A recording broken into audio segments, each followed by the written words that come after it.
So many barbers always ask me what's the best type of content to post, and I never really have like a clear answer for them, right? But if I could give one answer to barbers on what is the highest leverage content vehicle, if you will, that you can post, it would be consultations, right? So in this video, I'm gonna walk you through basically breaking down all the psychology, all the in-depth details of why consultations work, how they work, and how you can differentiate yourself from everybody else posting consultation videos on the market right now, and really just show you how to master consultations and dive into the true power that they hold. Cool. What is good, you guys? As I said in this video, we're going to be going over specifically consultations, right? Probably like the number one most popular and most effective content vehicle for getting new clients, building a brand, right? If there's one type of content to master, it's going to be consultations, right? So why exactly is that, right? Well, my private client Mel was able to grow her following from just a few months ago, like 1.4K followers, charging $25 a cut, to getting booked out at $60 a cut with 55,000 TikTok followers, hitting consistent millions of views. She's in the affiliate program, so she's probably getting paid around $1,000 for videos like these, consultations like these, right, each. So all this happened through the power of consultations, right? But just to prove to you guys that this wasn't luck, we went ahead and did it again with another one of my clients, Larry, who's in a small town in Illinois. And these are Larry's results right here of basically posting only consultations. He was able to gain like 9 days and 100 new clients in less than a month. Dario was also able to replicate these results, right? He went from being like, a beginner barber working in a commission shop, as most young barbers do. He's only 15 years old. And once he started dialing in the consultations, he was able to get 76 new clients in the period of 30 days, gain over 3.9K followers, and start charging $40 and move out of the commission shop and just make a lot more money with a lot less time constraint. And then we did this again with Seth, another 17-year-old barber who was able to book 92 new clients into his barber business off consultations, booked a week in advance, and raised prices from $40 to $60 a cut, about to buy his first car and everything. Out of these 91 clients, 21 new clients were booked in advance off his consultations for $60 per haircut. So what makes these people any different than you, right? Well, they're leveraging consultations the right way, because every barber at some point has tried to do consultations and 99% of them don't do it the right way, simply because they don't understand how these work, right? So how do consultations work? The whole point of a consultation is, as I said, it's the highest leverage type of content that you could make. Why is that? Because of all these things right here. They build a brand, they build trust with their audience, right? They show authenticity, they show who you are, right? And they have the highest client conversion rate compared to like skits, before and afters, part ones and part twos, anything else you can make, right? Consultations are actually going to book you in the most amount of new clients. And you can also leverage them to build a personal brand and gain followers, similarly to how you would on a part one. And unlike other content trends that come and go, consultations will never die, because it's the most raw, authentic form of hair content that you can make. Now, yes, there's a micro trends within consultations, but overall, consultation videos themselves will never die, and a good consultation will always perform well. Unfortunately, consultations, again, are the simplest to do, but the hardest to master, right? And there's different types of consultations, but the one thing they have in common is that they almost solve a client's like problem that they have, you know what I mean? So stage one, we got to hook in the viewer, right? We need some type of hook. What this looks like is, if I go look at Mel's video that did 1 million views right here, she has this crazy entertaining hook, right? Oh, the client comes in looking crazy. She gives a crazy reaction. He's wearing shiesty. She's like, "What are you wearing under here?" Like, Bro, you don't want to see this shit, bro. Well, take that off, bro. and she gives a reaction, right? All this stuff, it makes me as a viewer interested. It makes me entertained, right? It makes me want to watch to the end, right? Another type of hook is on this video where I say, The basic university? I ask if he goes to a certain college, right? This is also a different type of hook, because it's not really meant to be a skit. It's a little more serious, but people who recognize the name of that college are going to watch the end of the video because they're like, okay, it's local. You know what I mean? You want to showcase, right? Stage one is to hook in the viewer. We know this, right? Stage two is to have the viewer relate to the client or have the client open up about their problem. What does that look like? Simple. Yeah, I'm actually starting next month. Honestly, not a lot of barbers know how to part Asian Not a lot of barbers know how to cut Asian hair. That's his main problem, right? That's his main struggle. hair. Thing you give a lot of people with straight and flat hair to texture. Then we get into the justification of why he comes to me. He's seen me solve the problem that he's been struggling with. He's seen me do it. For my research, texture friend is good with people with big foreheads. And then he has like a little funny segment justifying why he's getting the cut, right? The ultimate goal of these is to hook the client in, keep them engaged until the end. Trust me, bro. Yeah. So that when we show them this showcase, it should be so freaking good that they just want to book an appointment, right? Like right here, the glow up should be so crazy. They're like, okay, I need that, right? I need that glow up. And you're going to have a CTA at the end that's going to redirect them to the booking link, right? If you're in the Tysons Corner, Virginia area, use the link in my bio to book. If the showcase is good, they're naturally going to take the next steps. Check the description to see how they can book with you. And that's how you funnel them in directly into your business, a direct pipeline, and how you actually book them in, right?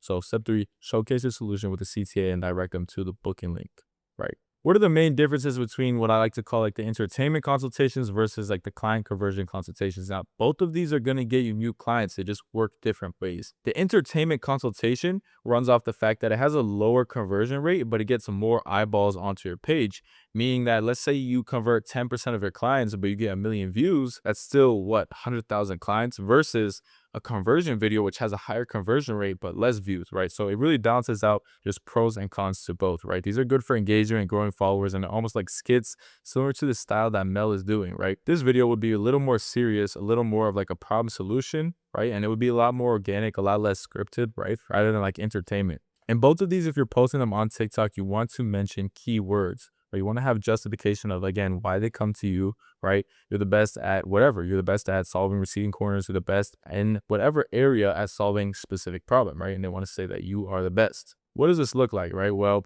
you can kind of guarantee some key questions, right? You can ask them if they're from somewhere and mention those type of keywords.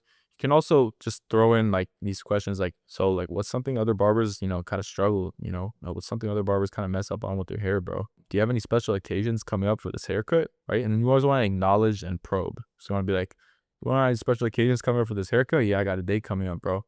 Oh, no way, bro. That's crazy, right? Just make it natural, make it a conversation, right? And then you want to probe. So you'd be like, how do you feel about the date, bro? You're nervous? The more natural you can make the conversation seem, right, the better it's going to be for the viewer to connect with you, build trust with you, and actually like you as a person, right? And kind of feel like they already know you before they even book an appointment and sit in your chair, right? You always want to end off with a little confirmation. Are you ready? Do you trust me? Something like that, just to let the viewer know that the transformation is about to begin. And this is like the general framework I like to run with all my clients, right? So always acknowledge and react. What this can look like is facial expressions going, oh, making that like clickbait face when they do, say something crazy, or at least just acknowledging what they said, being like, dang, that's crazy, bro. Something like that, right? With the skit style videos, you run them a little bit differently, right? So you want to have a unique hook like Mel did, and then you want to have them ask for a specific haircut, right? Sometimes it can be a trend, 16 guard, Marlin haircut, comb over, whatever the case may be. Sometimes these typically start with like, my girlfriend wants me to get this cut, whatever like special occasion that they have. And it kind of just stretches out because the goal is for them to be over a minute so you can get monetized, right? So it's always like the barber and client arguing. What both of these do though, right, is build authority. What does building authority mean? Well, people want to come to you as the expert in what you do, right? You ever had a client come and sit down and be like, give me whatever haircut, I just want to look good. That means that you have authority. That means that they trust you, they like you, they understand that you're good at what you do, right? So with the barber and the client arguing, right? For example, we're not getting the comb over, bro. It's going to look so terrible on you, bro. It's not going to fit your face shape, and we're actually going to do a texture fringe instead to cover your forehead. Even if it's scripted, it seems like you know what you're talking about. So again, builds authority, right? Because being able to confidently say on camera that you can solve their problem builds so much authority with the viewer, because it means that you look like you know what you're talking about. So this was like a general overview of psychology, right? What are some practical action items that you guys can actually do when recording these, right? The first thing and the biggest mistake I see is do not stop recording until you've got everything you need from the client. A lot of you guys get really awkward, really uncomfortable, and just rush through these. And then you turn off the camera and realize that you probably could have said a lot more, probably could have done a lot more. And there's a lot of key parts that you missed off on. So what I recommend is each barber, take a checklist, right? Write the checklist down of all the things that you need out of your consultation, right? All these key points I'm going over here, and memorize it. And don't turn the camera off until you've got all the points out of the client. I don't care if it's awkward standing there doing multiple takes. Do not let yourself start the haircut until you finish the consultation. Now, a lot of you guys have issues with the client not wanting to be recorded. And the way you do this is to lead with energy, become the director of your video, and make it as natural as possible. What does leading with their energy mean? Well, it means you want to be friendly with them. You want to start a conversation with them before you just shove a camera in their face, or you can even like kind of hide it and not really tell them that you're recording. Whatever works best for you, right? But you want to make the client comfortable above anything, because if it's awkward, right, they're going to make it awkward. Another thing, you guys say that you guys can't have the clients record because you're asking the client to record and they say no, right? You want to tell and not ask them. Instead of saying, hey, bro, is it cool if I do like a video, bro? Just want to be like this. Look at the difference between this, which is how some of you guys are, versus this. Yo, bro, I think your haircut will come out fire, bro. Like, look, let's do a quick video, bro. I got my camera right here. I'm gonna just ask you a few questions. All right. Easy, right? It works. I'm telling you guys, this is the easiest way that's worked for me. There's a lot of different techniques out there. But the biggest thing is that you want to be the director of your video, right? You want to tell the client how to act, right? If they're speaking low, tell them to speak up. If they're not being confident, tell them to be confident. If they're being too confident, tell them to sound a little shy, right? You're the director of the video. It's according to you, right, on how you want the client to act. If you need to tell the client what to say, do it at the end, right? Because you want to make these as natural as possible. But at the same time, if you don't get everything you need out of them, or if you don't phrase it the right way, then you just want to go ahead and let them know at the end. But overall, right, you want the client to be talking 80% of the time, most of the time, right? But again, you need to be directing the client. Biggest thing too, you guys try and do this all in one take. You don't need to do it all in one take, right? You can do multiple takes and have the same video, like press record, do all your takes, and then stop recording and then go back, chop it up. That's what editing is for, right? The last thing is you guys just need an editor. So drop any questions you guys have on consultations in the comments. Hopefully this was helpful for you guys. Again, consultations are the highest leverage thing. There's a lot that goes into them. We covered a lot of ground here, and like I said, make sure you guys hopefully are doing them the right way now. Cool guys, so that pretty much wraps up the video. I appreciate you guys watching. As always, if you guys want to know exactly how we got all the barbers these results I mentioned in the beginning, book a call with us, link in bio. Go ahead and see how we can help. There's also a free training for you guys in the description on exactly how I scale up the cash flow barbers. And this is not some BS course, but this is real results as you guys see. If you guys want to know how we do it, just go ahead and click the link. I'll see you guys inside.